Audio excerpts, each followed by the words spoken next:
Okay dear friends, good evening, how are you. हम लोग कहाँ थे आपको याद होगा, समाजवाद और मार्क्सवाद वाले टॉपिक में। लेकिन आप लोग अब चीज़ों को क्लियर समझ पा रहे होंगे। और सबसे बड़ी चीज़ है कि मेरे इंस्ट्रक्शन का पालन कर रहे होंगे। मेरा इंस्ट्रक्शन है कभी भी टॉपिक को अकेला नहीं पढ़ना है, टॉपिक को ऑर्गेनिक होल के रूप में देखना है। तो अभी अगर ओवरऑल हम जा रहे हैं तो किस खंड से, तो पार्ट थर्ड से जा रहे हैं। खंड थर्ड में पहला सब टॉपिक कौन था, तो औद्योगिक क्रांति और यूरोप में और अन्य क्षेत्रों में औद्योगिकरण का विस्तार। दूसरा सब टॉपिक आज आपका समाजवाद और मार्क्सवाद कवर कर लेंगे। तो मैं कल फिर आपका टॉपिक भेजूंगा। मिस्टर अंकुर, कल इन लोगों को आज ही मिल जाना चाहिए था, बल्कि थोड़ा आज ही जाना चाहिए था, लेकिन कल चलिए, कल 12 बजे तक हर स्थिति में हम आप लोग कल डाउनलोड कर लीजिएगा साम्राज्यवाद, नया साम्राज्यवाद। इसको आप लोग डाउनलोड कर लीजिएगा प्लीज, ये आवश्यक है आप लोगों के लिए कल, क्योंकि कल वो स्टार्ट करेंगे। तो फिर जब साम्राज्यवाद, नया साम्राज्यवाद जब हो जाएगा तो नेक्स्ट टॉपिक तब आपकी आएगी प्रथम विश्व युद्ध, फर्स्ट वर्ल्ड वॉर। तो चारों खंड को मिलाकर एक इंटीग्रेटेड होल बनता है। तो चूंकि मैं आप लोगों को सोचने वाला प्राणी भी बना रहा हूं और आप लोग बन भी रहे हो, तो उसमें क्या है कि चारों तरफ से हम उसको लिंक करके आपको बता रहे हैं। तो ये सारे टॉपिक एक दूसरे से लिंक होंगे। जब चार बन जाए तो मैं एक डायग्राम खींचूंगा, उस डायग्राम से आपका पूरी क्लैरिटी आ जाएगी कि इन चारों के बीच क्या परस्पर संबंध है। बल्कि एक ऐसा डायग्राम बनाना है जो पार्ट 2 और पार्ट 3 को लेते हुए और सीधा उसको फर्स्ट वर्ल्ड वॉर से लिंक करे, मैंने पार्ट 2 और पार्ट 3 दोनों लिंक हो जाएगा। तो चलिए, हम जब समाजवाद और मार्क्सवाद कवर कर रहे हैं तो पिछले क्लास में मैंने एक क्वेश्चन भी दिया होगा, आपको याद होगा। Which is the question? This one, कि आरंभिक समाजवादी चिंतकों ने पूंजी के द्वारा श्रम के शोषण की समस्या को तो उठाया, परंतु उसका समाधान देने में विफल रहे। परीक्षण कीजिए। तो पहले आप ये बताइए कि ये क्वेश्चन हाइपोथेटिकल है या आर्गुमेंटेटिव है, और क्या आपने ये क्वेश्चन किया। जल्दी जवाब दीजिए, समय कम है, काम ज्यादा है। ये क्वेश्चन हाइपोथेटिकल है या आर्गुमेंटेटिव है, और क्या आप लोगों ने ये क्वेश्चन किया। Be fast.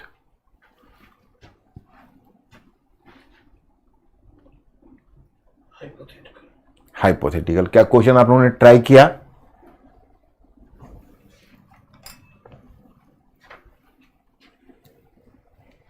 बोलिए। यस सर, ट्राई किया है। ओके, तो मेरी हेल्प भी चाहिए। बहुत आसान है, इसमें आप ऐसे करोगे कि आरंभिक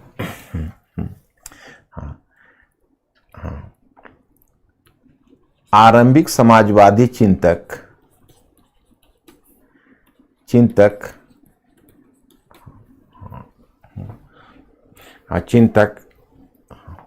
पहले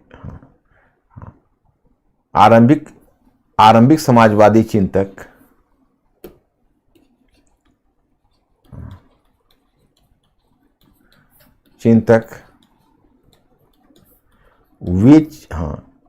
समाजवादी चिंतक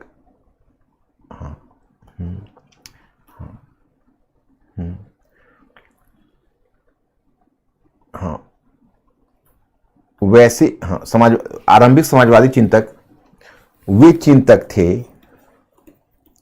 चिंतक थे जिन्होंने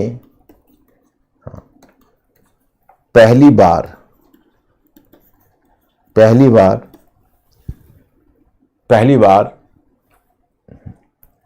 सरकार एवं बुद्धिजीवियों का ध्यान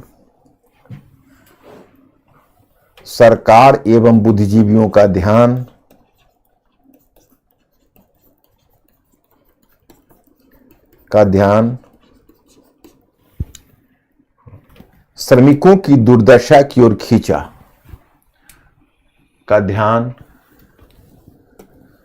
श्रमिकों की दुर्दशा की ओर खींचा।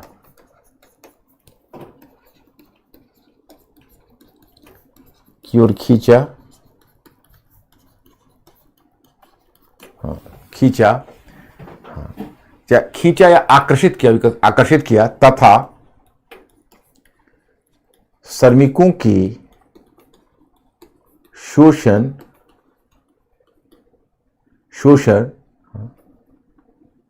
की समस्या को उठाया, समस्या को उठाया। यह दूसरी बात है, यह दूसरी बात है कि वे इसका व्यावहारिक समाधान नहीं दे सके, वे इसका व्यावहारिक समाधान नहीं दे सके, दूसरी बात है। अब हमारा देखो स्टार्ट हो गया क्वेश्चन, जैसे फ्लाइट जिसने टेक ऑफ करता है उसी तरह से अगर हमारा क्वेश्चन स्टार्ट हो जाता है तो हम चैन की सांस लेते हैं। अब क्या करना है, अब आपके पास 3 चिंतक है, 2 फ्रेंच चिंतक है, एक ब्रिटिश चिंतक है, Saint Simon, Charles Fourier, Louis Blanc का मत लिखना, ये आरंभिक समाजवादी उसका नहीं, हाँ चाहे लुई ब्लांक का भी दे सकते हो, क्योंकि आरंभिक समाजवादी यूटोपियन नहीं, तो आरंभिक समाजवादी में चाहो तो लुई ब्लांक का भी दे सकते हो और रॉबर्ट ओवन का। लेकिन मैं स्टूडेंट्स अब तुमको 150 वर्ड्स में लिखना है, उन सभी के बारे में अगर सारी बातें लिखने लगी तब तो गलत हो जाएगा, तब मतलब बहुत बड़ा हो जाएगा। तो तुम्हें ये कला तो सीखनी पड़ेगी, बड़े को छोटा और छोटे को बड़ा करना, क्योंकि पूरे प्रश्न का उत्तर अगर मैं यहाँ लिखवाना शुरू करूंगा तुम्हारा टाइम ही पूरा चला जाएगा। तो इसलिए मैं मॉडल आंसर करके लाता हूं, लेकिन मेरा उद्देश्य है कि वर्ल्ड हिस्ट्री समाप्त होते होते तक आप लोग क्वेश्चन आंसर सीख लो, मैंने मेंस का पूरी तरह से, जो कि मॉडर्न हिस्ट्री में मैंने दोनों कराया। फिर जब कल्चर का आपका आएगा और एंशिएंट, मिडिवल एंड कल्चर, तो उसमें फिर प्रीलिम्स और मेंस दोनों चलेगा, लेकिन मेंस का आपको इधर सीख लेना है। और हमें वर्ल्ड हिस्ट्री वाले पर विश्वास है कि आपके विजन को खोल देगा, आपके दृष्टि को इस प्रकार से खोल देगा कि आपको कोई परेशानी फिर आगे नहीं होगी, अब बहुत आसानी से उसको कर पाओगे। तो देखो अब ये आपका स्टार्ट हो गया, स्टार्ट होने का पैराग्राफ चेंज करके थोड़ा थोड़ा उन सबसे परिचय करा के और तब देना कि परंतु वे मध्यवर्गीय बुद्धिजीवी थे, वो शांतिपूर्ण परिवर्तन विश्वास करते थे, वे प्रबोधन काल के चिंतक की तरह मानव की मूलभूत अच्छाई और जगत की पूर्णता में विश्वास करते थे। इसलिए उन्होंने वर्ग समन्वय पर बल दिया, वर्ग संघर्ष पर नहीं। परंतु उनका समाधान व्यावहारिक समाधान नहीं निकला, मजदूरों की दिशा में सुधार नहीं हो सका, सरकारों ने उनके विचारों को गंभीरता से नहीं लिया। आगे कार्ल मार्क्स उनके विचारों से आगे बढ़ गया और कार्ल मार्क्स ने वैज्ञानिक समाजवाद को प्रस्तुत किया। तो ऐसे करके कुछ जो आपको उचित लगे आप लिख डालिए, हो जाएगा। हाँ या ना बोलिए जल्दी, समय कम है, मुझे आप लोगों का रिस्पॉन्स चाहिए।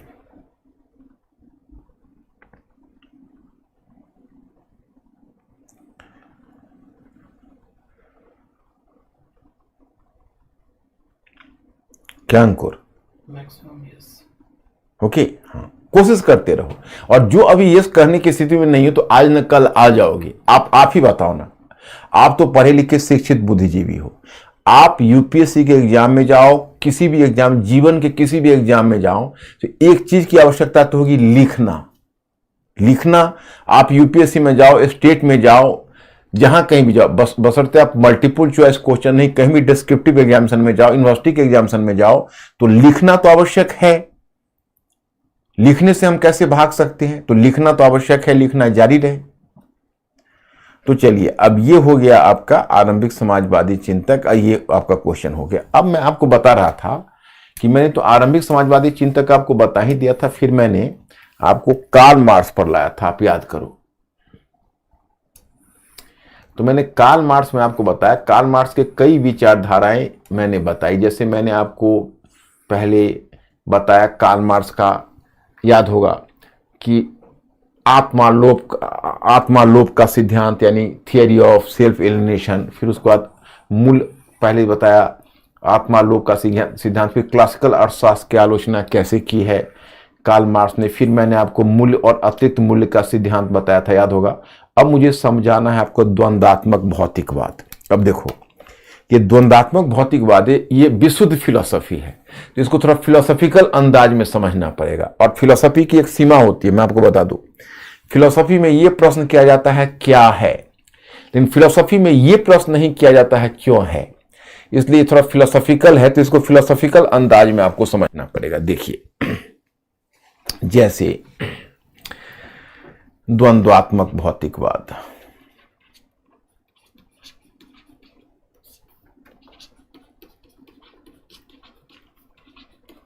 भौतिकवाद। इसके लिए अंग्रेजी में टर्म आता है डायलेक्टिकल मटेरियलिज्म।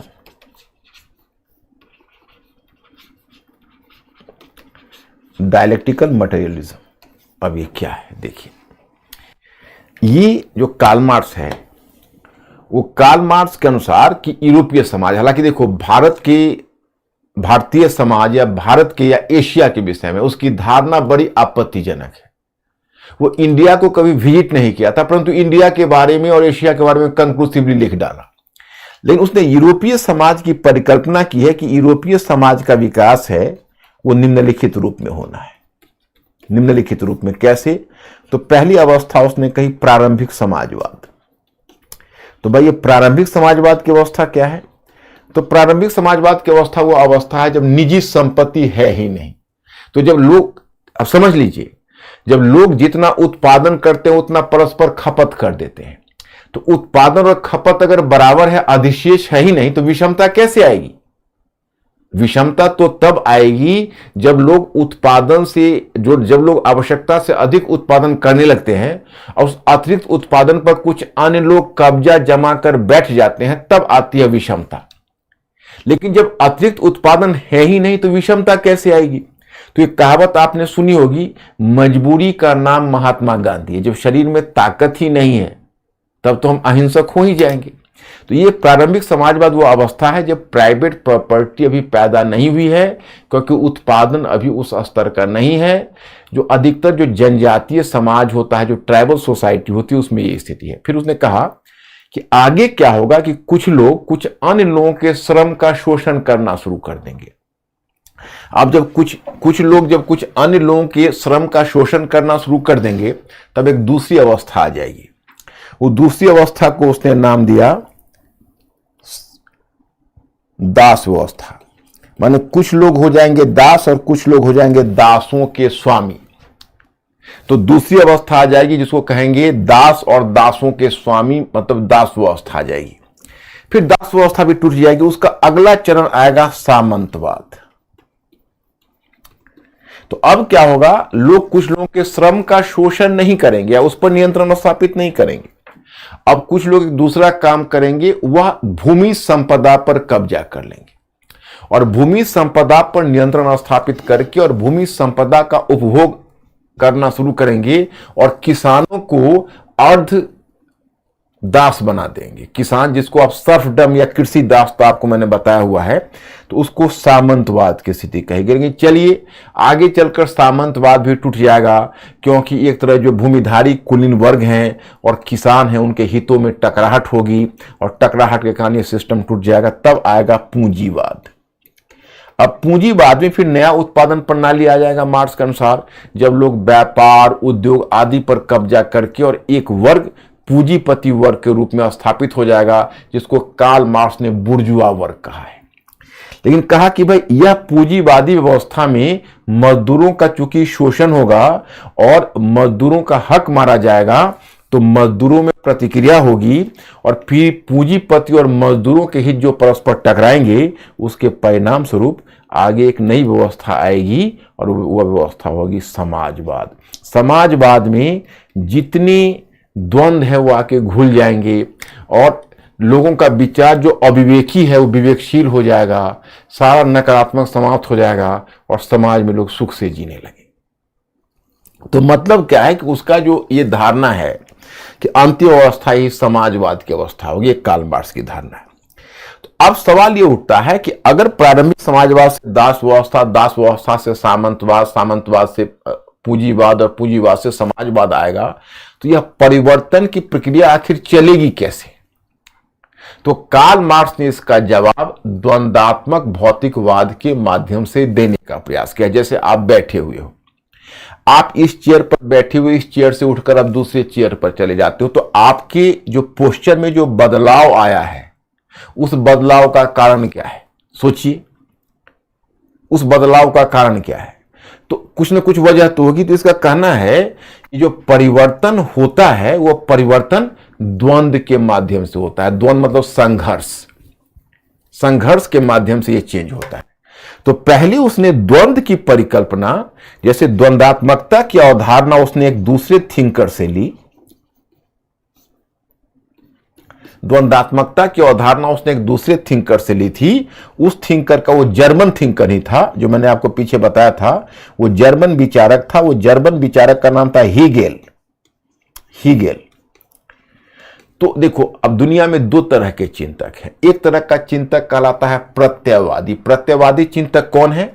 जो विचारधारा की सत्यता को प्रधान मानकर चलता है, जो मानकर चलता है विचारधारा ही सत्य है। तो विचारधारा की सत्यता को जो प्रधान मानकर चलता है वो कहलाता है प्रत्ययवादी। और दूसरे प्रकार का जो चिंतक है, वह दूसरे प्रकार के चिंतक जो भौतिक पदार्थ को सत्य मानकर चलता है, उसको कहते हैं भौतिकतावादी। तो जो विचारधारा को सत्य मानकर चलता है वो कहलाता है प्रत्ययवादी, और जो भौतिक पदार्थ को सत्य मानकर चलता है वो कहलाता है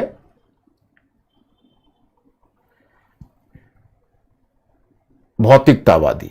अब ये विचारधारा की सत्यता क्या है? जैसे मान लो ये दीवाल है, तो सभ्यता के आरंभ से ही विचारकों को यह प्रश्न सताता रहा है कि दोनों में सत्य कौन है। विचारधारा सत्य है या भौतिक पदार्थ सत्य है? दीवाल सत्य है या दीवालत्व सत्य है? तो चिंतकों का एक वर्ग होगा जो विचारधारा को सत्य मानेगा, चिंतकों का दूसरा वर्ग होगा जो भौतिक पदार्थ को सत्य मानेगा। तो जो भौतिक पदार्थ को, भौतिक पदार्थ का मतलब जो संसार में आप महसूस करते हो, जो आप छू सकते हो, जिसको स्पर्श कर सकते हो, और विचारधारा का मतलब जो आपके मन में है, जो जिसका कोई मुंह माथा नहीं है। तो दोनों में कौन सत्य है? विचारधारा परिवर्तन लाता है या भौतिक पदार्थ परिवर्तन लाता है? तो दोनों में कौन सत्य है? तो ये इसी पर दुनिया में चिंतक दो तरह के बते हुए, भौतिकतावादी और प्रत्ययवादी।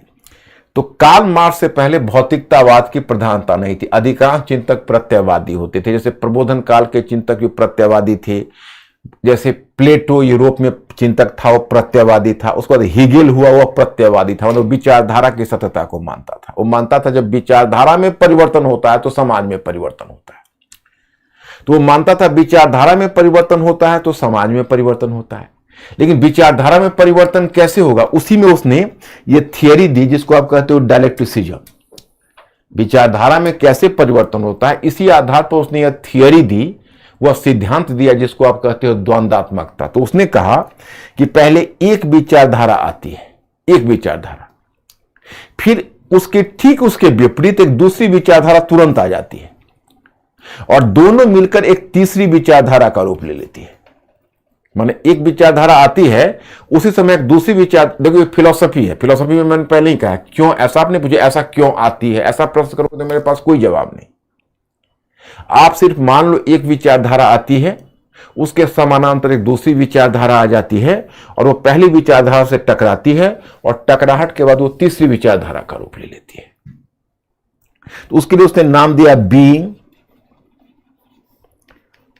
नॉट बीइंग और बिकमिंग। एक ही बार ऐसा नहीं होता है, जैसे बीइंग आई एक विचारधारा, दूसरा नॉट बीइंग टकराई, बिकमिंग हो गई, फिर बिकमिंग बीइंग हो गई, फिर बीइंग नॉट बीइंग से टकराई, फिर जैसे बीइंग आई दूसरा नॉट बीइंग आई, दोनों मिलकर टकराई तो बिकमिंग हो गई, फिर बिकमिंग बीइंग बन गई, फिर एक दूसरा नॉट बीइंग उसे टकराया, फिर वो बिकमिंग हो गया, फिर बिकमिंग बीइंग हो गया, फिर दूसरा नॉट बीइंग टकराया, फिर बिकमिंग हो गया। तो इसी तरह से वो चलता रहता है, विचारधारा में परिवर्तन होता है और वहीं से समाज में परिवर्तन होता है। जब कार्ल मार्क्स ने पहले हीगेल को पढ़ा और हीगेल को देखा तो बहुत प्रभावित हुआ कार्ल मार्क्स। और कार्ल मार्क्स, लेकिन कार्ल मार्क्स भौतिकतावादी था, वो विचारधारा की सत्यता को नहीं मानता था, वो भौतिक पदार्थ की सत्यता को मानता था। तो एक दूसरा चिंतक था फारवाक। फारवाक से उसने भौतिक पदार्थ यानी भौतिकतावाद जैसे तत्व को लिया था, जो भौतिक पदार्थ की सत्यता को मानता था। फारवाक को ही कार्ल मार्क्स ने माना। तो जब वो हीगेल के दर्शन में द्वंदात्मकता को देखा तो प्रभावित हुआ, लेकिन कार्ल मार्क्स ने कहा कि मैंने हीगेल के दर्शन को सिर के बल खड़ा पाया, मतलब उल्टा था, उसको मैं सीधा करके पैर के बल खड़ा कर दिया। मतलब जो द्वंदात्मकता हीगेल ने विचारधारा के स्तर पर देखा है वह मैं भौतिक पदार्थ के स्तर पर देख रहा हूं। और तब उसने एक नया नाम दिया, कहा कि यह संघर्ष वर्ग संघर्ष के रूप में दिखाया। जैसे एक वर्ग और दूसरे वर्ग के बीच संघर्ष होता है और फिर परिवर्तन होता है, तो उसने नाम दिया इसको थेसिस एंटीथेसिस और सिंथेसिस। तो उसका मानना था कि जितनी भी पद्धति है, जितनी पद्धति आती है, उस पद्धति में विरोधी तत्व उसी समय आ जाता है और दोनों के बीच टकराहट होकर तीसरी पद्धति का रूप लेता है। तो पहले थेसिस आती है, फिर एंटीथेसिस टकराती है और सिंथेसिस का रूप ले लेती है। वो कहता है कि मान लीजिए अगर दास व्यवस्था थेसिस था और सामंतवाद एंटीथेसिस, तो पूंजीवाद सिंथेसिस हो गया, और सामंतवाद थेसिस है और पूंजीवाद एंटीथेसिस है तो समाजवाद सिंथेसिस होगा। तो इसी तरह से वो कहा कि ये जो विचारधारा के स्तर पर उसने सोचा था हीगेल ने, उसको कार्ल मार्क्स ने भौतिक पदार्थ पर देखा। देखो ये फिलोसॉफिकल है, दर्शन है, दर्शन की अपनी सीमा होती है। मैंने यथासंभव कोशिश की है, अब तुम वो रिस्पॉन्स बताओ कि क्या हालत है आपकी, क्या आप समझ पाए इसको? अंकुर जरा पूछिए इनसे।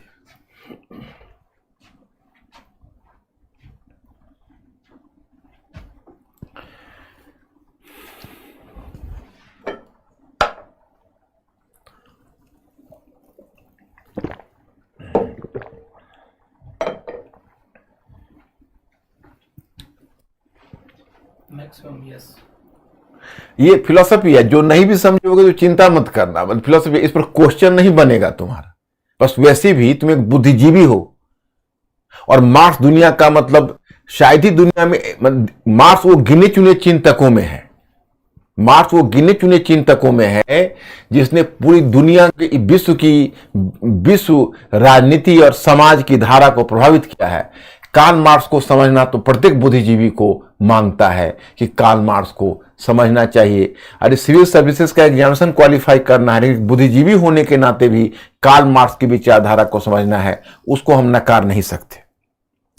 तो चलिए ये हुआ। अब मैं आपको एक दूसरी थियरी बताऊंगा। देखो मूल और अतिरिक्त तो हो ही गया है, ये तो हम पहले ही बता चुके, और ये द्वंद्वात्मक भौतिकवाद आपको समझा दिया, और अब आपको समझाना है परिवर्तन का सूत्र। द्वंद्वात्मकता तो अब हो ही गया, ये आपको पढ़ ले, थेसिस, एंटीथेसिस, सिंथेसिस, ये सब मैंने हर कुछ मैं लिखित दे देता हूं ताकि आपको कोई डाउट ना हो। इतिहास की भौतिकतावादी व्याख्या। तो क्लासिकल अर्थशास्त्रियों ने अर्थव्यवस्था की व्याख्या करते हुए 3 वर्गों की बात कही थी। क्लासिकल अर्थशास्त्री एडम स्मिथ, और एडम स्मिथ के बाद जो उसके फॉलोअर्स हुए, जमींदार, पूंजीपति और श्रमिक। मार्क्स ने उन्हें 2 समूह में विभाजित कर दिया, पूंजीपति वर्ग और सरहारा वर्ग, पूंजीपति वर्ग और सरहारा वर्ग। उसी प्रकार कार्ल मार्क्स से पहले भी चिंतक आर्थिक भौतिक कारक का प्रभाव मानव के परिवेश और वातावरण पर स्वीकार करते थे। कार्ल मार्क्स से पहले भी जो चिंतक आर्थिक भौतिक कारक का प्रभाव मानव के परिवेश और वातावरण पर स्वीकार करते थे, परंतु मार्क्स ने उनमें से एक कारक मतलब उत्पादन के साधन को उन्होंने सबसे इंपॉर्टेंट माना। मैं आपको 1 मिनट के लिए बता देता हूं, तुरंत समझ जाओगे। उत्पादन के साधन पर बल दिया था, उत्पादन के साधनों में होने वाले परिवर्तनों को इतिहास के परिवर्तनों से जोड़कर देखा। अब ये कैसे देखा है उसको देखते। देखो इसमें ये डायग्राम शायद नहीं दिया हुआ है, मैं आपको बताता हूं। एक डायग्राम देखिए, आप लोग गौर से देखना। उत्पादन के साधन,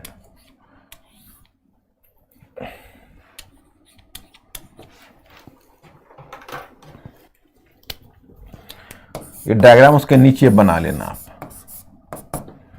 उत्पादन के साधन, मूल ढांचा,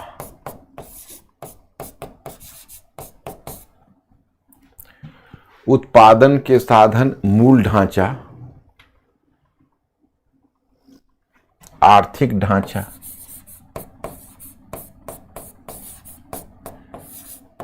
यानी उत्पादन के साधन मतलब इसको हम 3 जान पाएंगे, तीनों मिला जुला कर एक ही है।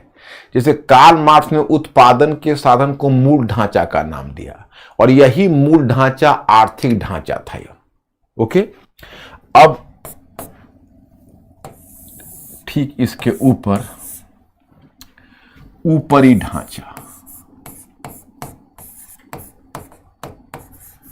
इंग्लिश में इसको कहते हैं बेसिक स्ट्रक्चर। मूल ढांचा को basic structure, means of production, उत्पादन के साधन को मीन्स ऑफ प्रोडक्शन, और आर्थिक ढांचा को इकोनॉमिक स्ट्रक्चर।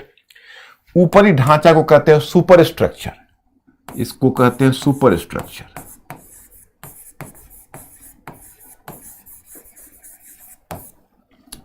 और इसके ऊपर उत्पादन के साधन के लिए टर्म आता है, उत्पादन के साधन के लिए टर्म आता है उत्पादन संबंध। उत्पादन संबंध सब बच्चे कह रहे हैं कि पीडीएफ में है। पीडीएफ में है? कहां पर है?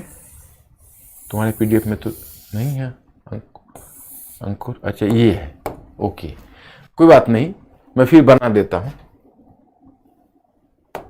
इसमें है लेकिन फिर मैं बना देता हूं।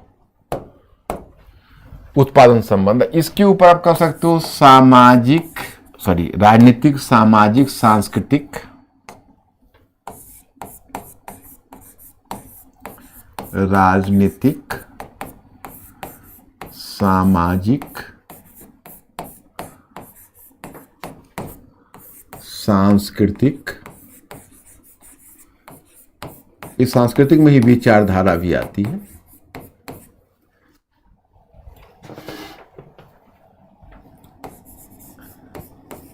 विचारधारा भी आती है। अब देखिए, अब ये बहुत क्लियर है, इसको मैं आपको बताता हूं ये क्या बोलता है।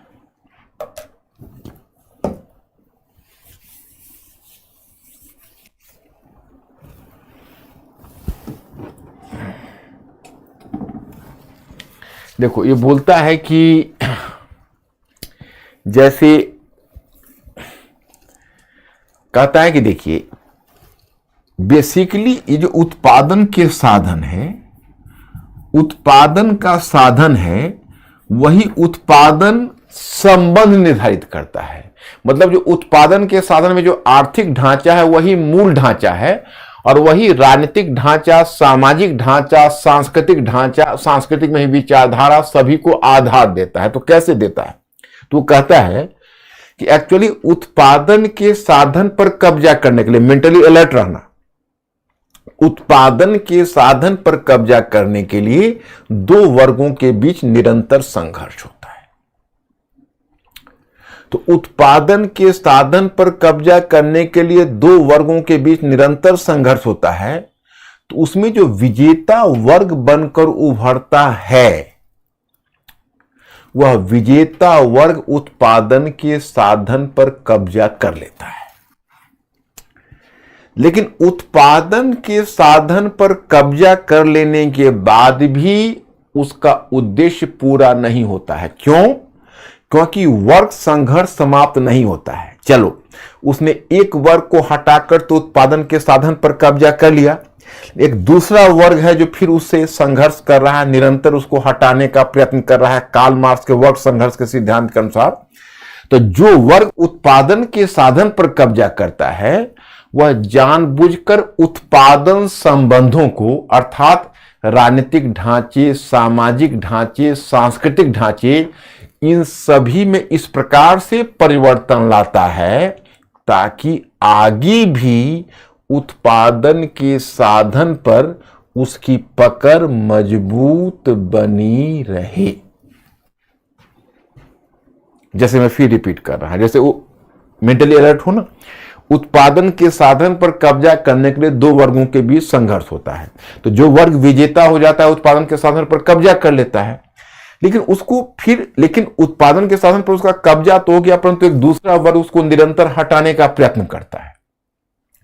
तो कहीं कोई दूसरा वर्ग उसको फिर वहां से हटा न दे, इसलिए उत्पादन संबंधों को इस प्रकार से बदलता है। मतलब राजनीतिक ढांचे, सामाजिक ढांचे, सांस्कृतिक ढांचे, इन सभी में इस प्रकार से परिवर्तन लाता है ताकि यहां पर हमारी पकड़ मजबूत हो। तो इस कारण से जो राजनीतिक ढांचा है, सामाजिक ढांचा है, सांस्कृतिक ढांचा है, वह ढांचा इससे प्रभावित हो जाता है क्योंकि जो वर्ग यहां पर कब्जा करता है वही इसको अपने ढंग से बदल देता है। जैसे विचारधारा आती है। तो एक मान लीजिए मैं आपको संस्कृत का श्लोक ही बताता हूं। अब एक संस्कृत का श्लोक है कि दूसरे की स्त्री को माता के अनुसार, दूसरे के धन को ढेला के समान,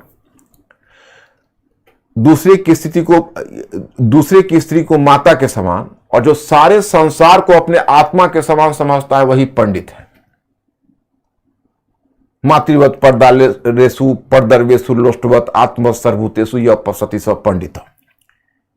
तो एक मार्क्सवादी विद्वान अगर उस पर विचार करता है तो एक मार्क्सवादी कहेगा देखो भाई, जो आदमी कह रहा है दूसरे के धन को ढेला के समान समझना चाहिए और दूसरे की स्त्री को माता के समान समझना चाहिए, इसका मतलब उसका स्वार्थ यह है कि उसके पास बहुत धन है और उसे डर है कहीं कोई दूसरा हमें चुरा न ले, और उसकी पत्नी भी संभव है कि सुंदर होगी कि मेरी पत्नी पर भी कुदृष्टि ना डाले। तो मतलब ये कहने का है कि विचारधारा जो आती है वो वर्गीय हित से प्रभावित होकर आती है। राजनीतिक ढांचा बनता है, राज्य बनता है, राजनीतिक कानून बनते हैं, नियम बनते हैं, वो सब उस वर्ग को फेवर करता है और दूसरे वर्ग को उससे वंचित रखता है।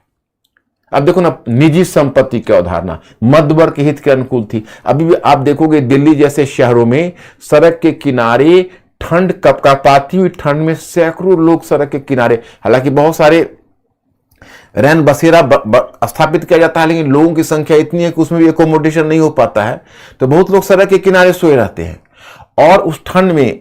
लेकिन ऐसे ऐसे लोग हैं जिनके पास 50 मकान है, लेकिन प्राइवेट प्रॉपर्टी का कॉन्सेप्ट है तो वह जो सड़क के किनारे ठंड से ठिठुरता रहता है वो दूसरे के मकान में नहीं घुस सकता, क्योंकि वो मान लिया है कि हमारी संपत्ति नहीं है और निजी संपत्ति को स्वीकृति मिली हुई है। तो निजी संपत्ति को किसने स्वीकृति दिलवाई? तो मध्य वर्ग ने दिलवाई। तो जो वर्ग आता है वो अपने हित, कुलीन वर्ग और मध्य वर्ग, जिस वर्ग के पास मतलब उत्पादन के साधन पर कब्जा होता है, वो सारे नियमों को अपने अनुकूल कर लेता है। तो कार्ल मार्क्स का कहना था, इसलिए जब राजनीतिक, सामाजिक और सांस्कृतिक ढांचे में परिवर्तन देख रहे हो तो उस परिवर्तन को यहां मत देखो, इसकी जड़ यहां है। अब देखो, अब मार्क्सवाद है, दर्शन तो थोड़ा जटिल है, मैंने कोशिश की है, अब थोड़ा सा हिंट करो कि आप लोग समझ पाए या नहीं समझ पाए। अंकुर मेरे स्टूडेंट से पूछो।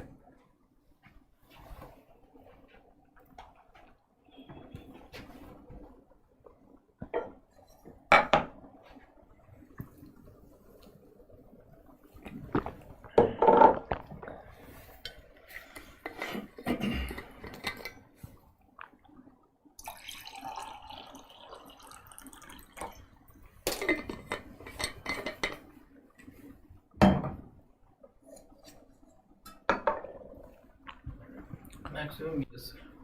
ओके, ये थोड़ा सा थियरी है, तो थियरी तो थोड़ी सी ऐसी होती है। तो यही मूल रूप से आपका उद्देश्य था और मैं समझता हूं कि अब इसमें आपको दिक्कत एज सच नहीं होगी। अब हम आपको दूसरी दिशा में ले चलते हैं।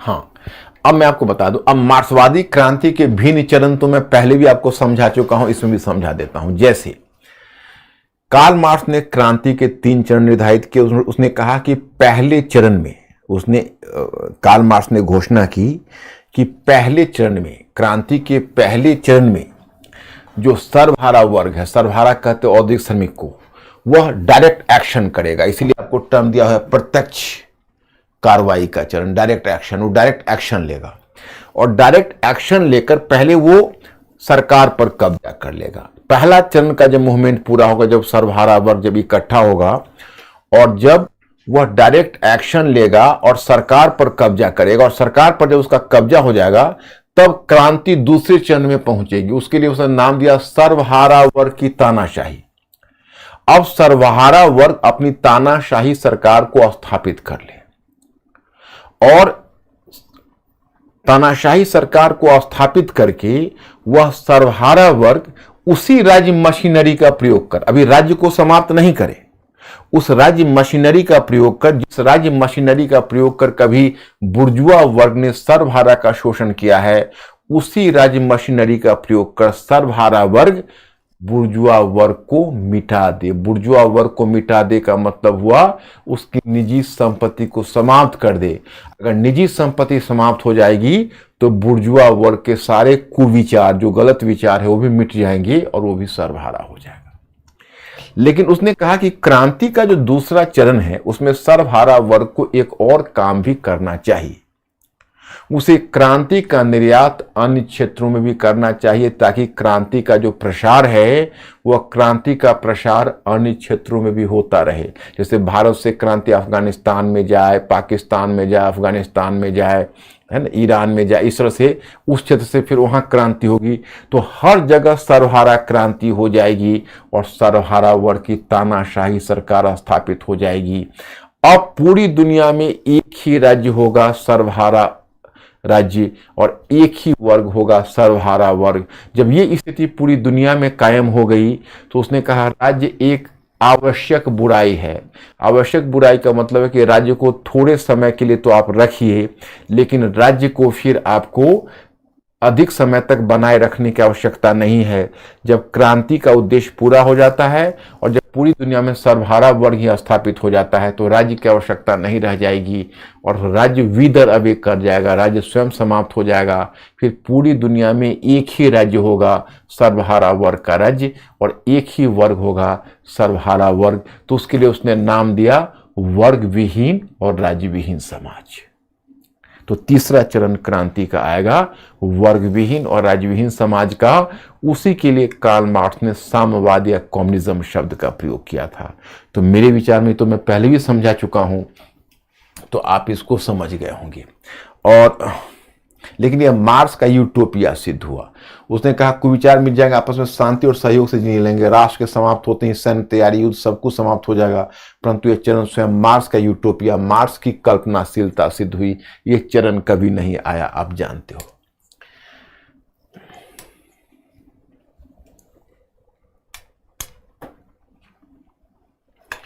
अब देखो, अब हम मार्क्सवादी मूवमेंट की तरफ आपको थोड़ा सा झलक देते हैं और बताते हैं। आप लोगों ने पढ़ा ही होगा और मैटर तो आपके पास है ही, मैं आपको समझा देता हूं, आपको याद ही हो जाएगा। देखिए, यूरोप में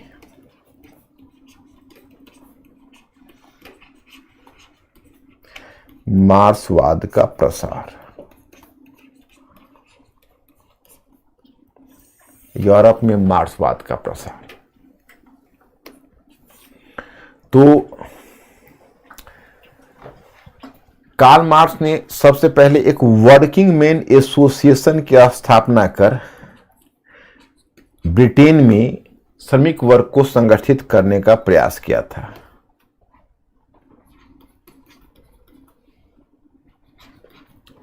वर्किंग मैन एसोसिएशन की स्थापना कर लंदन में श्रमिकों को संगठित करने का प्रयास किया था और फिर आगे उसने एक प्रथम सोशलिस्ट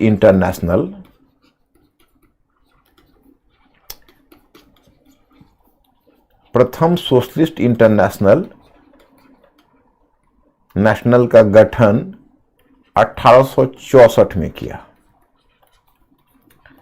1864 में किया। उसमें जितने भी दुनिया के समाजवादी रुझान वाले बुद्धिजीवी थे उन सबको उसने एक प्लेटफॉर्म पर संगठित किया, वर्किंग मैन एसोसिएशन, प्रथम सोशलिस्ट इंटरनेशनल के तहत। लेकिन जो प्रथम सोशलिस्ट इंटरनेशनल है उसमें विरोधी विचार वाले बुद्धिजीवी आए, बहुत सारे अलग अलग विचार वाले। अब समझिए कार्ल मार्क्स भी था, तो गुएस जो मैजिनी है वैसे चिंतक भी थे, जो इटालियन थिंकर मैजिनी जो आपने सुना होगा, जो मैजिनी जिसने इटली को एकीकरण का विचार रखा था, वो भी उसमें शामिल था। तो अलग अलग प्रकार के समाजवादी इसमें शामिल हुए। तो ये सोशलिस्ट इंटरनेशनल अधिक समय तक चल नहीं सका, शीघ्र ही यह सोशलिस्ट इंटरनेशनल फिर बिखर गया। लेकिन इसका एक फायदा मिला कि यूरोप में मार्क्सवाद का प्रसार, समाजवाद और मार्क्सवाद का प्रसार शुरू हुआ। तो कहां कहां, तो पहले आप देखते हैं ब्रिटेन में। तो ब्रिटेन में वहां पर लेबर में सक्रियता काफी, श्रमिकों में सक्रियता काफी आ गई और वहां पर देखोगे समाजवादी रुझान वाले नेता काफी सक्रिय हो गए। और फिर आपको पता चलता है कि 1889 में लंदन में एक बड़ी लंदन के बंदरगाह पर एक बड़ी हड़ताल हुई और इस हड़ताल के बाद लेबर पार्टी का वहां गठन हुआ। तो लेबर पार्टी के गठन के बाद क्या हुआ कि धीरे धीरे वहां पर मार्क्सवाद का प्रभाव कम हो गया, क्योंकि लेबर पार्टी ने मजदूरों के उत्थान कार्यक्रम के बहुत कुछ को लेबर पार्टी ने अपना लिया। उन्हें लेबर पार्टी ने उसमें से बहुत सारा कार्यक्रम को ग्रहण कर लिया। तो अब क्या हुआ, उसका स्वाभाविक परिणाम यह हुआ कि धीरे धीरे वहां पर साम्यवाद का प्रभाव यानी कम्युनिज्म या मार्क्सवाद का प्रभाव थोड़ा कम हुआ। फ्रांस में तो बड़ी अजीब बात हुई। फ्रांस में क्या हुआ कि जस्ट 1871 में, जब आपको याद है सेडान का युद्ध फ्रांस हार गया था, तो 1871 में आपको सूचना मिलती है कि फ्रांस में 1871 में चूंकि फ्रैंकफर्ट की संधि अपमानजनक संधि हुई थी जो फ्रांस को करनी पड़ी, याद होगा लुई नेपोलियन तृतीय हार करनी पड़ी थी। तो इस कारण से श्रमिकों में तो पहले से भी असंतोष था, विशेषकर जब फ्रांस का जो सरकार जब कमजोर पड़ी और जब उसका डिसग्रेस हुई, तो क्या हुआ कि 2 महीने तक 1871 में पेरिस में मजदूरों ने हमला कर दिया और 2 महीनों तक उसने मजदूरों ने पेरिस पर कब्जा बनाए रखा।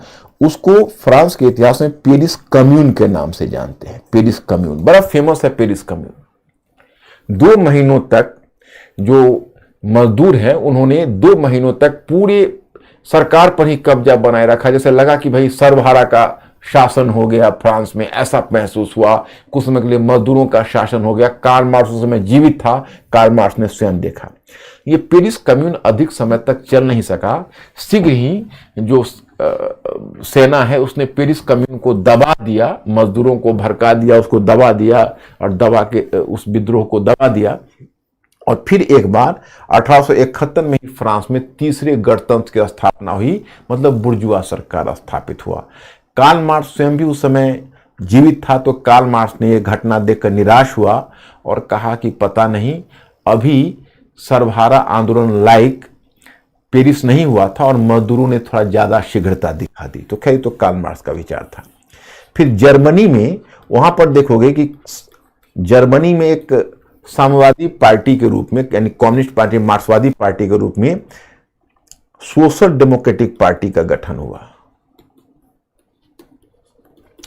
सोशल डेमोक्रेटिक पार्टी का गठन हुआ और सोशल डेमोक्रेटिक पार्टी ने तेजी से अपनी प्रगति शुरू कर दी। मतलब वो एक मार्क्सवादी पार्टी थी, वो भी वर्ग संघर्ष की बात करती थी और सर्वहारा वर्ग के तानाशाह की बात करती थी। लेकिन जैसे मैंने आपको जो जर्मनी का एकीकरण बताया था, तो उसमें मैंने जर्मन चांसलर बिस्मार्क के बारे में बताया था कि बिस्मार्क ने एकीकरण में महत्वपूर्ण भूमिका निभाई। और जब बाद में जर्मनी का एकीकरण हुआ तो प्रशा के बाद अब जर्मनी हो गया। तो आगामी 1870 से 1890 तक, यानी 20 वर्षों तक जर्मनी का चांसलर बिस्मार्क बना रहा। तो बिस्मार्क उस समय जब सोशल डेमोक्रेटिक पार्टी की प्रगति हो रही थी, तो बिस्मार्क ने अपने नीति को बदल दिया और बहुत सारे श्रमिक कल्याण कार्यक्रम ला दिया। श्रमिक कल्याण कार्यक्रम लाकर ताकि मजदूर आंदोलन से अलग हट जाए। इस तरह तुम देखोगे फिर पूर्वी यूरोप में, अन्य देशों में भी कहीं ना कहीं मार्क्सवादी पार्टियां फैलती गई, लेकिन कहीं भी सफल नहीं हुई। हर जगह वो मार्क्सवादी पार्टी गठित हुई, मार्क्स के विचार फैले, कहीं पर क्रांति नहीं हुई, कहीं पर सर्वहारा वर्ग का शासन स्थापित नहीं हुआ। और 1883 में कार्ल मार्क्स निराश होकर मर गया। कहीं भी क्रांति नहीं। तो अब इसी पर प्रश्न उपस्थित होता है कि क्या आखिर क्रांति टलने के क्या कारण थे? क्रांति टल जाने के क्या कारण थे?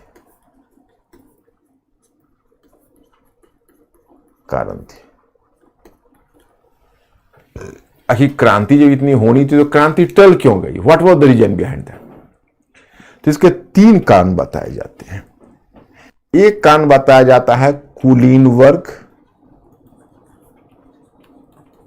एवं मध्य वर्ग के बीच श्रमिकों के विरुद्ध गठबंधन। अब देखिए ये क्या चक्कर है, इस पर जरा गौर करिए। मतलब एक समय था, आप याद करिए, यही मध्य वर्ग था जो कुलीन वर्ग से, एक याद करिए, पहले राजतंत्र और कुलीन वर्ग के बीच संघर्ष हुआ था, लेकिन जब मध्य वर्ग का खतरा आया तो राजतंत्र और कुलीन वर्ग ने संयुक्त मोर्चा बना दिया था फ्रांस की क्रांति के समय, याद करिए। लेकिन जब अब एक दूसरी दिलचस्प बात भी आप याद करिए। दूसरी दिलचस्प बात क्या है? दूसरी दिलचस्प बात यह है कि अब कुलीन वर्ग और मध्य वर्ग के बीच जब अब निम्न वर्ग का खतरा नजर आया तो मध्य वर्ग ने अब वही कुलीन वर्ग के साथ गठबंधन कर लिया। मतलब सास भी कभी बहू थी वाली बात हो गई। एक समय था कि कुलीन वर्ग सास थी और मध्य वर्ग बहू, और सास और बहू के बीच टकराहट हो रही थी। जब दूसरी बहू आ गई निम्न वर्ग, तो अब जो दूसरी सास थी वो पहली सास से मिल गई कि माता जी थोड़ा सा कुछ क्लू बताइए कैसे टैकल किया जाता है। तो मतलब एक जब कॉमन एनिमी दोनों को आ गया तो दोनों ने मिलकर सामूहिक गठबंधन बना लिया, क्योंकि अब तो मजदूरों के शासन की बात हो गई। और दूसरा था लेनिन, जैसे व्लादिमीर लेनिन है जो बाद में जिसने सोवियत रूस में मार्क्सवादी क्रांति लाई है, जिसकी चर्चा मैं आगे करूं। तो व्लादिमीर लेनिन ने इसका एक बड़ा ही दिलचस्प वर्णन किया। उसने कहा साम्राज्यवाद का बढ़ता हुआ लाभ। साम्राज्यवाद का लाभ मतलब उसने कहा कि देखिए, चूंकि अब मार्क्स ने जो अपील की कि दुनिया के मजदूरों एक हो, और जब मध्य वर्ग को कहीं ना कहीं डर हुआ कि भाई हमारा शासन समाप्त हो जाएगा, उन्होंने अपने यहां मजदूरों का शोषण थोड़े समय के लिए बंद कर दिया, और मजदूरों का शोषण बंद करके वहां से उपनिवेश की तरफ चले गए। और उपनिवेशों में जाकर उन्होंने मजदूरों का, उपनिवेशों के लोगों का शोषण करना शुरू कर दिया। उपनिवेश से अपना धन लूट कर लाते थे, और उपनिवेश से लाए गए धन से अपने मजदूरों को भी थोड़ी सुविधाएं दे देते थे। उनके काम के घंटे कम कर दिए, उनके काम के घंटे कम कर दिए, उनको अच्छे वेतन और भत्ते देने लगे, उन्हें अन्य प्रकार की सुविधाएं देने लगे। तो अब उन्हीं पैसों से जब अपने मजदूरों को सुविधाएं देनी शुरू कर दी तो उनके मजदूर क्रांति से हट गए। तो कार्ल मार्क्स इस बात को, लेनिन का कहना था, व्लादिमीर लेनिन का, कि कार्ल मार्क्स ने गलत फार्मूला लगाया। मतलब कार्ल मार्क्स गलत भविष्यवक्ता नहीं था, लेकिन कार्ल मार्क्स ने इस बात को नहीं सोचा कि इस तरह से पूंजीपति अपनी रणनीति बदल देंगे। इसका अनुमान कार्ल मार्क्स को नहीं था। उसने माना था कि कार्ल मार्क्स की घोषणा क्या थी कि सर्वहारा क्रांति वहां होगी जो सबसे औद्योगिकृत देश होगा, जहां सबसे अधिक औद्योगिकरण होगा। तो उसी घोषणा के अनुसार यह क्रांति या तो ब्रिटेन में होनी चाहिए थी या जर्मनी में, लेकिन परंतु कहीं भी क्रांति नहीं हुई। क्यों नहीं हुई? तो इसी कारण से नहीं, जो मैंने आपको बताया।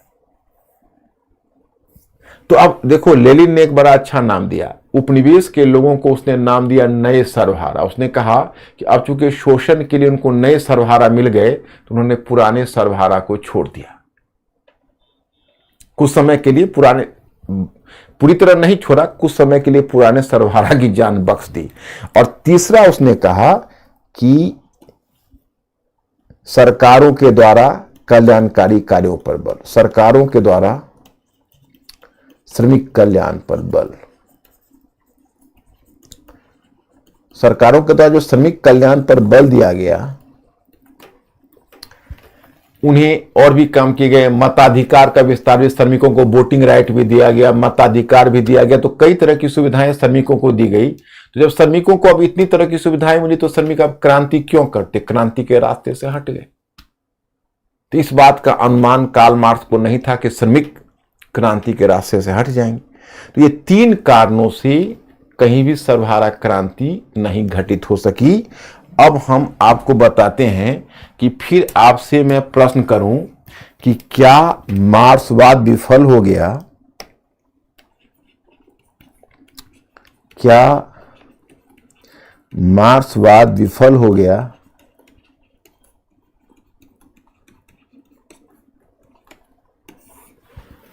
क्या मार्क्सवाद विफल हो गया? हां या ना? हां या नहीं? आप लोग बोलिए, थोड़ा रिस्पॉन्स दीजिए। अंकुर जरा पूछो मेरे स्टूडेंट से, हां या नहीं?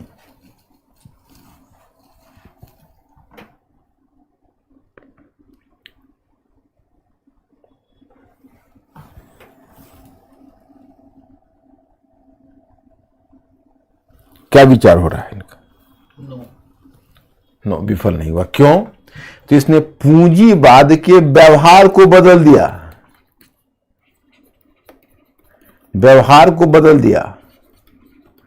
इसने पूंजीवाद के व्यवहार को बदल दिया। जानते हैं, पूंजीवाद सभ्य तो नहीं हो सका, लेकिन सभ्य होने का नाटक अवश्य करने लगा। मजदूरों के काम के घंटे कम कर दिए गए, उनकी सुविधाएं बढ़ा दी गई। इतना ही नहीं, मजदूरों में मताधिकार का विस्तार हुआ, मजदूर कल्याण पर बल दिया गया।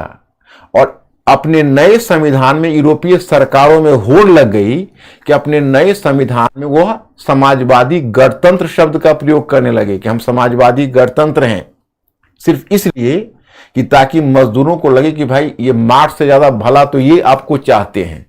तो कम से कम मार्क्सवाद के डर से ही सही पूंजीवाद ने अपना व्यवहार बदल लिया। तो आप बताइए कि पूंजीवाद का व्यवहार परिवर्तित कर दिया समाजवाद ने, तो मार्क्सवाद ने, तो हम कैसे माने कि मार्क्सवाद विफल हो गया? विफल नहीं हुआ। तो ये तो हुआ आपका कंटेंट। ओके, क्या मिस्टर अंकुर सब कुछ ओके जा रहा है? ओके, तो अब ये हुआ कार्ल मार्क्स की गतिविधियों का परिणाम क्या हुआ, ये सब आपका मैटर में आप लोगों ने पढ़ा ही होगा। और फिर आज जाके एक फाइनल रिवीजन आप मारोगे। और क्या मार्क्सवादी समाजवाद विफल रहा? मार्क्सवाद फ्रांसीसी समाजवाद था, हिगेल के विचारों की संतति था, माने हिगेल के विचारों दोनों की संतति था। ये क्वेश्चन आंसर है, मैंने दिया हुआ है कि मार्क्सवाद समाजवाद का उग्र रूप था तथा उसे प्रेरित करने में एक से अधिक कारकों की भूमिका रही थी। ये कारक थे फ्रांसीसी समाजवादियों एवं जर्मन दार्शनिक हिगेल के विचार। फ्रांसीसी समाजवादियों की भूमिका, सेंट साइमन, चार्ल्स फोरियर और लुई ब्लान जैसे फ्रांसीसी समाजवादियों ने निम्नलिखित रूप में मार्क्स को प्रेरणा प्रदान की। सर्वप्रथम फ्रांसीसी समाजवादियों के द्वारा औद्योगिकरण के शोषण मूलक स्वरूप को उद्घाटित किया गया, एक विचार है। दूसरा, फ्रांसीसी समाजवादियों के द्वारा सर्वप्रथम यह मांग की गई कि औद्योगिकरण का लाभ श्रमिक वर्ग को ही मिले। उन्होंने सरकार से अपील की कि वो श्रमिकों के हितों की रक्षा के लिए ठोस कदम उठाए और लुई ब्लान ने श्रमिकों को राजनीतिक शक्ति प्राप्त करने के लिए प्रेरित किया। फिर भी हिगेल का योगदान मार्क्सवाद में कहीं ज्यादा है। उपयुक्त समाजवादी चिंतकों ने वर्ग समन्वय की बात कही थी, परंतु हिगेल के दर्शन से मार्क्स को संघर्ष की प्रेरणा मिली और उसने हिगेल की द्वंद्वात्मकता की अवधारणा को भौतिकवाद से जोड़कर द्वंद्वात्मक भौतिकवाद की अवधारणा विकसित की था। इसके माध्यम से वर्ग संघर्ष पर बल दिया। इस तरह मार्क्सवाद फ्रांसीसी समाजवाद और हिगेल की विचारधारा का ऋणी रहा है। आप पढ़ो, कोई अगर दिक्कत हो तो मैं हूं आपका हेल्प करने के लिए। 19वीं सदी के यूरोप पर मार्क्सवाद के प्रभाव का आलोचनात्मक परीक्षण कीजिए। आलोचनात्मक परीक्षण कीजिए, आप तो जानते हो ये हाइपोथेटिकल क्वेश्चन नहीं है, ये आर्गुमेंटेटिव क्वेश्चन है। तो मतलब है कि 19वीं सदी के समाज पर मार्क्सवाद का क्या प्रभाव रहा और मार्क्सवाद की क्या सीमाएं रही, दोनों बातें इसमें दी गई है। इसको आप पढ़ लेना, आपको सब कुछ समझ में, जो पीछे हमने किया हुआ है वही बात एक जगह पर होगी जो आपको समझ में आ जाएगा, प्रभाव। अब मुझे अंतर अनुशासनात्मक लास्ट में आपको बताना है। ये अंतर अनुशासनात्मक क्या है, इसको लेते हैं।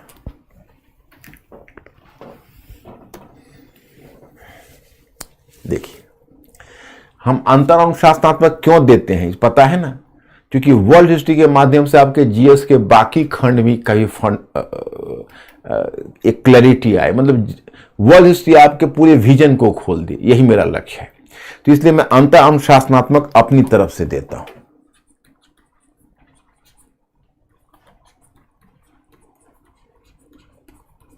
अब देखिए ये क्या है, इसमें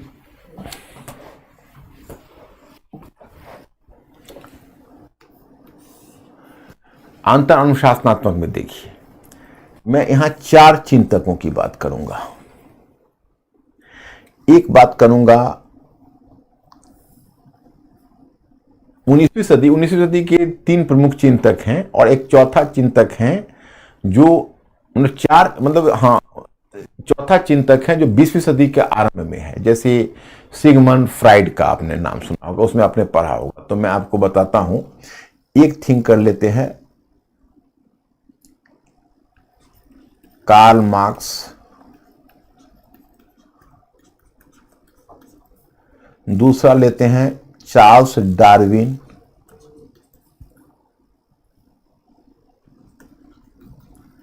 एक कार्ल मार्क्स, दूसरा चार्ल्स डार्विन,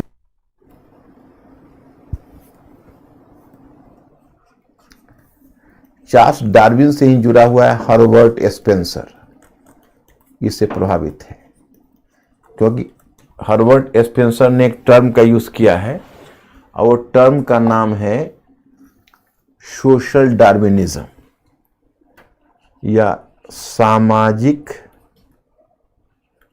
डार्विनवाद।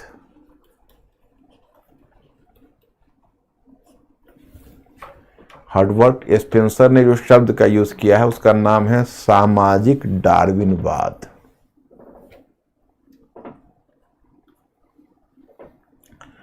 और जो तीसरा है वो तीसरे का नाम है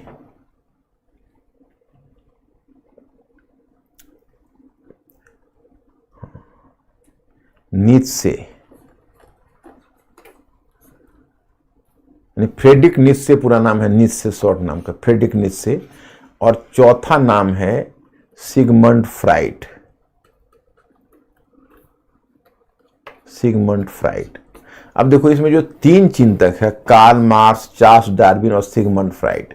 सिगमंड फ्राइड देखो, कार्ल मार्क्स, चार्ल्स डार्विन, इधर हर्बर्ट स्पेंसर जिसका सामाजिक डार्विनवाद है, और नीत्शे, ये सभी 19वीं सेंचुरी के चिंतक, ये सब ट्रेंड सेटर हैं। जैसे देखो इन चिंतकों के बारे में पढ़ते हैं तो मुझे दिलचस्पी इस बात से होती है कि भाई ये कैसे थिंकर थे अपने युग के, कितनी मतलब प्रोग्रेसिव थिंकर थे, मतलब जिसने युग को बदल दिया। अब सिगमंड फ्राइड है, युग को बदल दिया। नीत्शे ने युग को बदल दिया। चार्ल्स डार्विन ने एक नई मतलब एक दिशा चला दी। और कार्ल मार्क्स के कब्र पर उसके जो सहयोगी है, जब कार्ल मार्क्स का डेथ जब 1883 में हुआ था, उस समय उसका फ्रेंड और सहयोगी एंजेल्स जीवित था। तो एंजेल्स ने उसके कब्र पर लिखवाया था कि संसार ने कब्र पर लिखवाया था कि दार्शनिकों ने अब तक संसार की व्याख्या की है, परंतु अब समय आ गया है संसार को बदलने का। 20वीं सदी में शायद ही किसी दूसरे चिंतक ने, अगर मैं 21वीं सदी को भी काउंट करूं तो पता चलता है कि शायद ही किसी दूसरे चिंतक ने दुनिया को इतना प्रभावित किया होगा जितना कार्ल मार्क्स। अब कार्ल मार्क्स, चार्ल्स डार्विन और सिगमंड फ्राइड, तीनों में एक चीज कॉमन है जो आप यहां पढ़ोगे तो आपको मिल जाएगा।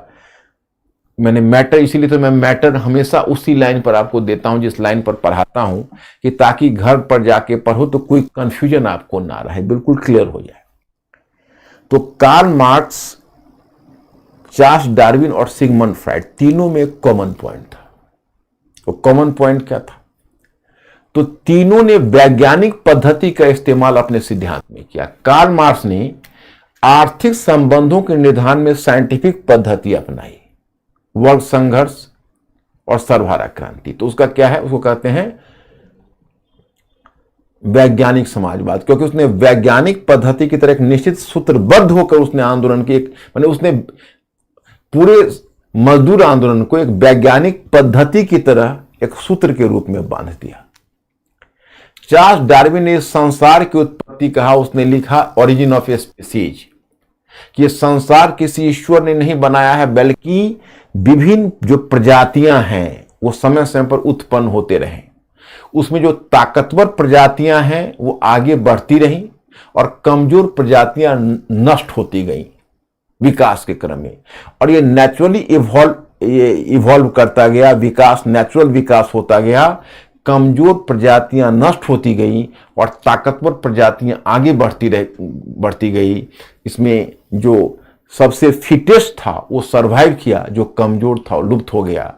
इस एवोल्यूशन से पूरे संसार का विकास हुआ है और विभिन्न जीव जंतुओं का विकास इस मतलब एक नेचुरल इवॉल्विंग, यानी एक नेचुरल विकास क्रम में हुआ है। किसी ईश्वर ने इसे नहीं बनाया है, किसी गॉड ने इसे क्रिएट नहीं किया है। तो पता है आपको, चार्ल्स डार्विन ने पूरे ईसाई विश्व को हिलाकर रख दिया, क्योंकि उस समय तो जो क्रिश्चियन ओरिजिन का थियरी था वो लगभग 4000 वर्ष पहले इस संसार की उत्पत्ति मानता था और ईश्वर के द्वारा बनाया हुआ मानता था। लेकिन इसने पूरे ईसाई जगत की मान्यता को हिलाकर चार्ल्स डार्विन ने रख दिया और मानव की उत्पत्ति को वैज्ञानिक पद्धति से बांधा, जैसे कार्ल मार्क्स ने आर्थिक संबंधों को वैज्ञानिक पद्धति से बांधा और सिगमंड फ्राइड ने मानव की सोच को ही वैज्ञानिक पद्धति से बांध दिया। ये अर्ली 20th सेंचुरी में, मतलब 19वीं सेंचुरी के अंत में हुआ और अर्ली 20th सेंचुरी में इसकी जो फिलॉसफी है वो क्लियर हुई। सिगमंड फ्राइड के बारे में जानते हो आप लोग?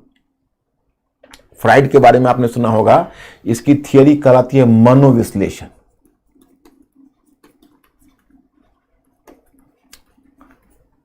उसकी पूरी थियरी जो कहलाती है सिगमंड फ्राइड की, उसको कहते हैं मनोविश्लेषण।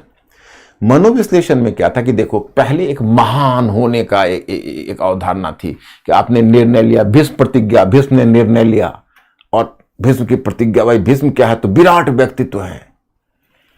सिगमंड फ्राइड ने सबको तार तार करके छोड़ दिया, कहा कि कोई विराट व्यक्तित्व नहीं होता, हमारे जो मन है, तो हमारा जो व्यवहार है, हमारा व्यवहार हमारे चेतन मन से कम। उसने मन को 3 भाग में बांटा, चेतन,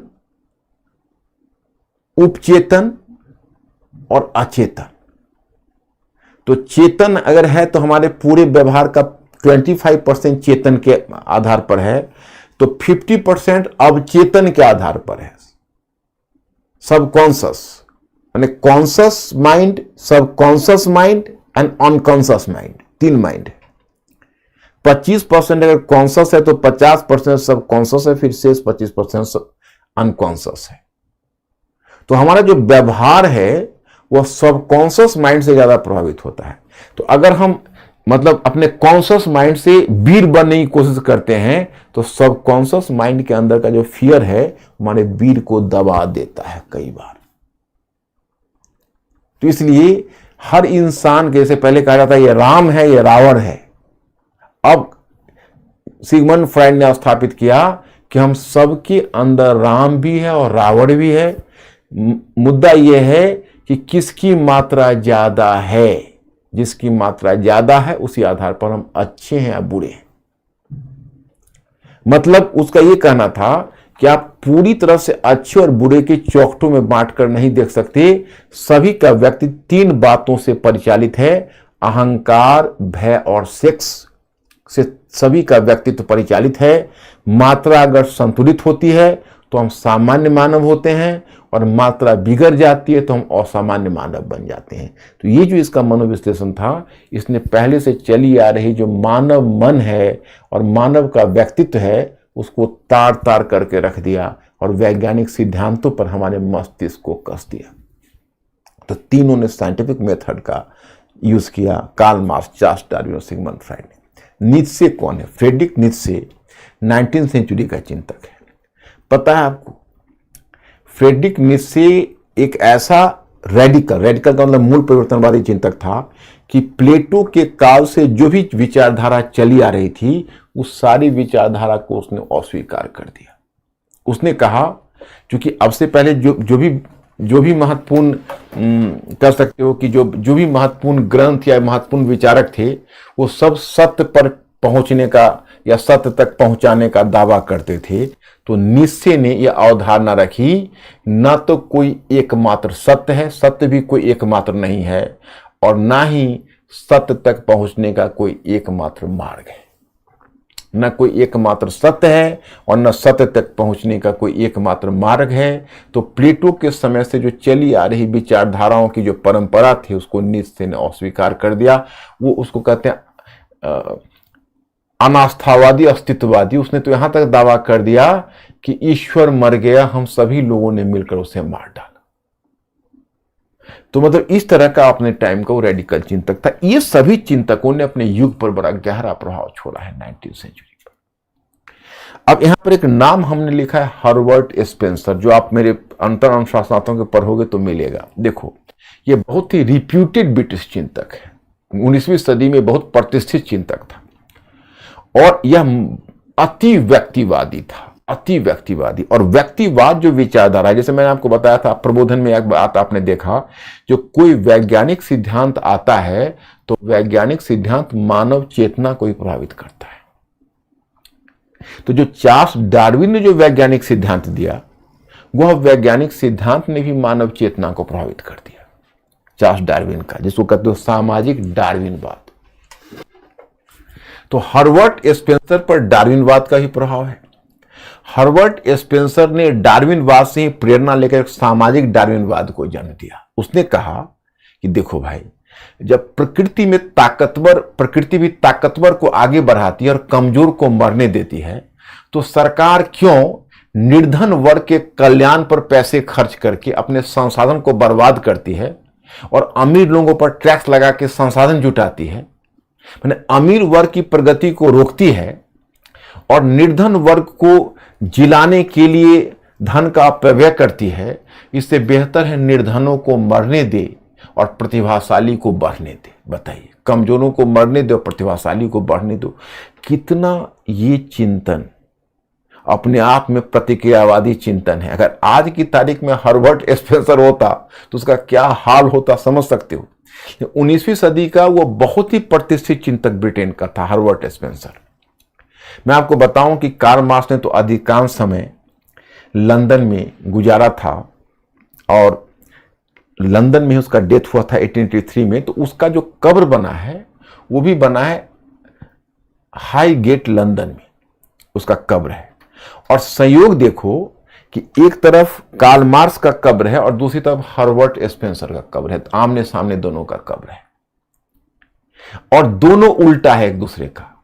कार्ल मार्क्स समाजवादी चिंतक है जो समुदाय की बात करता है, समुदाय के कल्याण की बात करता है, मजदूरों के कल्याण की बात करता है। और हर्बर्ट स्पेंसर एक प्रचंड व्यक्तिवादी चिंतक है जो कहीं ना कहीं वो कहता है कि व्यक्ति को प्रगति करने दो और निर्धनों को मरने दो। इस तरह की उसकी फिलॉसफी है। तो ये जो दोनों है एक दूसरे का ठीक उल्टा है।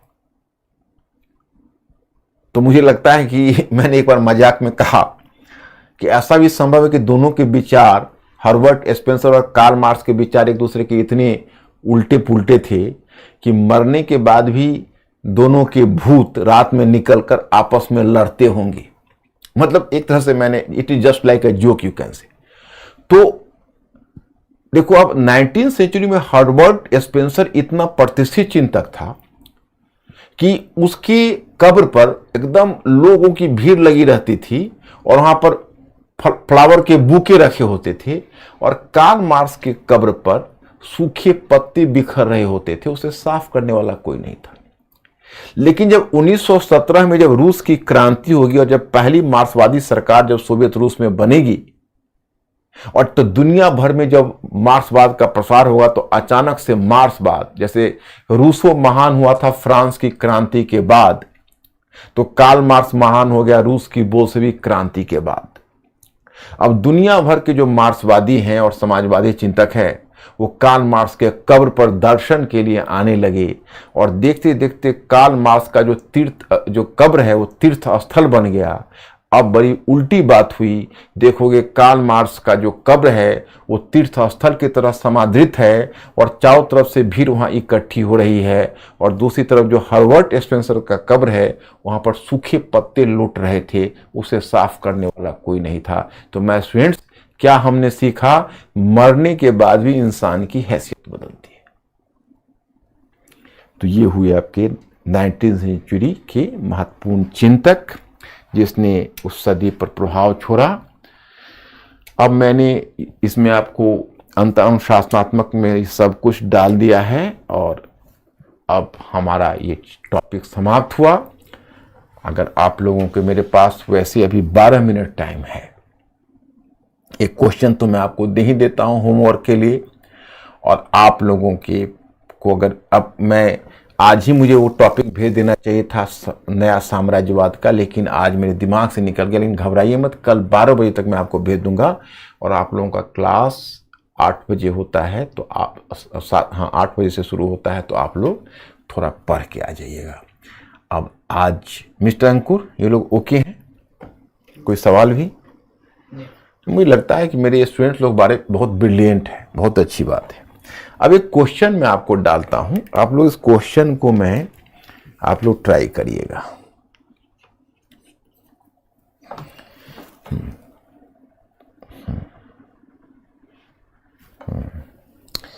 क्या आप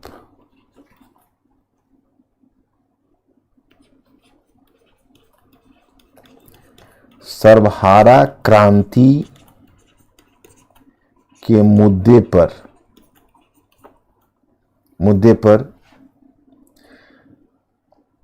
आप 19वीं सदी में कर दो। आप 19वीं सदी में सर्वहारा क्रांति के मुद्दे पर कार्ल मार्क्स को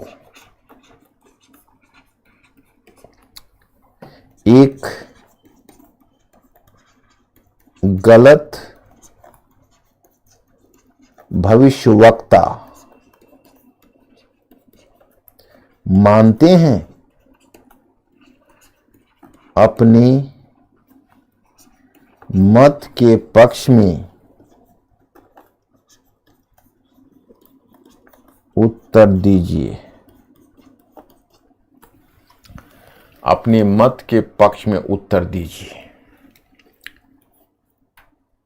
150 शब्द। अब पहले मैं स्टूडेंट्स आप लोग ये बताइए, ये क्वेश्चन हाइपोथेटिकल क्वेश्चन है या आर्गुमेंटेटिव क्वेश्चन है? क्या आप 19वीं सदी में सर्वहारा क्रांति के मुद्दे पर कार्ल मार्क्स को एक गलत भविष्यवक्ता मानते हैं? अपने मत के पक्ष में उत्तर दीजिए। यह हाइपोथेटिकल क्वेश्चन है या आर्गुमेंटेटिव क्वेश्चन है?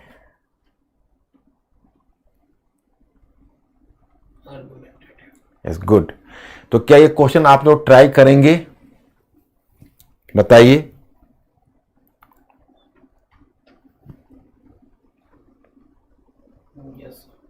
ओके तो ओके मैं स्टूडेंट्स, अब तो आज हमारा काम समाप्त हुआ, तो इस कक्षा को यहीं पर स्थगित कर देते हैं। फिर कल मिलते हैं नया साम्राज्यवाद वाले टॉपिक में। तो मैं यही रुकता हूं और कल फिर मिलने की प्रतीक्षा आपसे करता हूं। गुड नाइट मेरी तरफ से। Thank you very much.